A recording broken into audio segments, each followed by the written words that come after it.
Kent and Bill welcome you to our final video update for the 2025 legislative session. It's been quite a year, and we know you want to know what's been happening at the Minnesota State Capitol that will affect Minnesota municipal utilities. Legislators returned on April 21st from the break they took in observance of Easter and Passover. They immediately began processing their omnibus bills through the House Ways and Means Committee and the Senate Finance Committee so that they could be debated, possibly amended, and ultimately passed off the floor of each body. You can learn more about the process by checking out our last video. It was important to do this with enough time left for conference committees to work out the differences between the House and Senate versions of each bill.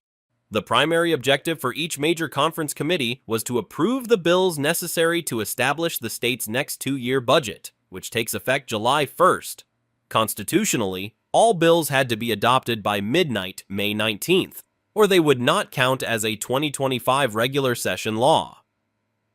Since fewer than half the budget bills were adopted before the deadline, the governor needed to call the legislature into special session.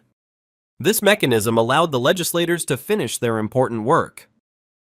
Special sessions are not that special anymore.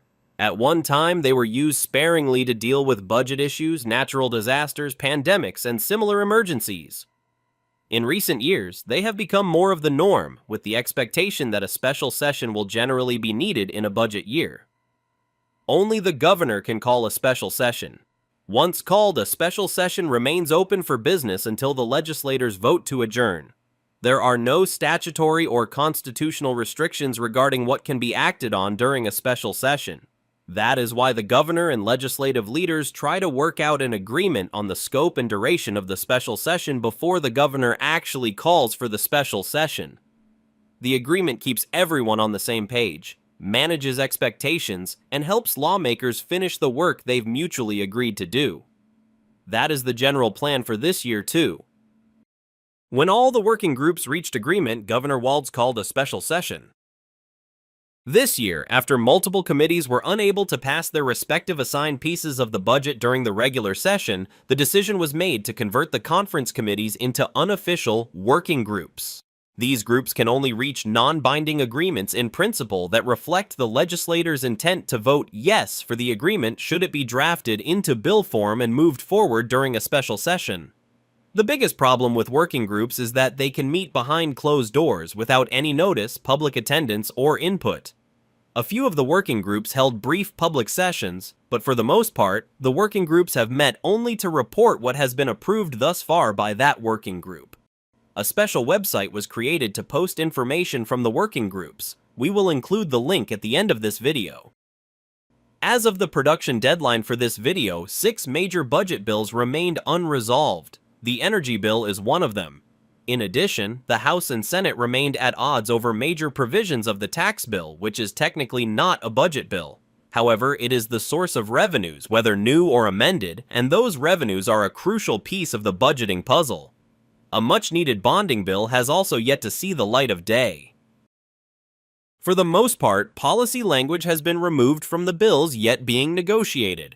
The reason for this seems to be that the politically tied House of Representatives will be more likely to pass bills that keep the state running and do not attempt to break new ground. This appears to be true of the energy bill. With so much riding on the completion of the budget work, you may wonder whether anything important has happened since the start of the session. A few things of interest to municipal utilities got done during the 2025 regular session. The following bills were passed, and it is expected that Governor Walz has signed, or will sign, them into law. First, Chapter 23 modifies changes made in 2024 regarding training and other safety issues related to directional boring for telecommunication infrastructure installation. Second, Chapter 34 provides a $50,000 grant to a not-for-profit entity to study the market and workforce factors that may contribute to erroneous utility markings. This bill also appropriates $1 million each year of the new fiscal biennium to the Office of Broadband Development.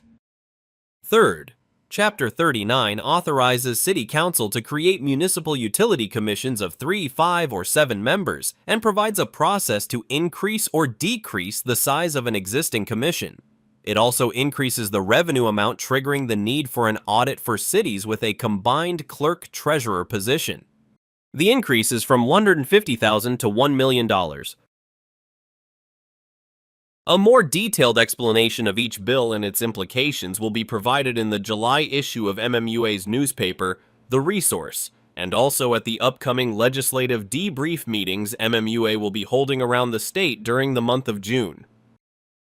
We hope you will join us at one of the sessions planned for Owatonna, Halstead, Grand Rapids, and Glencoe.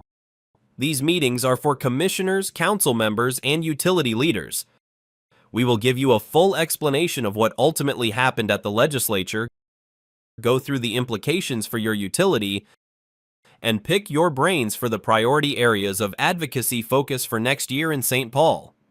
Unfortunately, not all the policy changes MMUA sought this session, some of which had found homes in assorted omnibus bills, will most likely not become law this year as the focus gets more and more narrowed onto the state's budget. You can learn more about those topics by reviewing our prior videos. Since there was no budget on June 1st, the law required notices to be sent regarding possible layoffs and a potential state shutdown. A second round of notices was due June 10th in the absence of a signed budget law. Then, if there were still no budget by June 30th, layoffs and a partial state shutdown would have begun at 12:01 a.m. on July 1st. Thank you for listening and for your great work in support of your hometown utility. And remember, what happens in St. Paul affects us all. For more information on the activities of the legislative working groups, visit the website below or scan the QR code.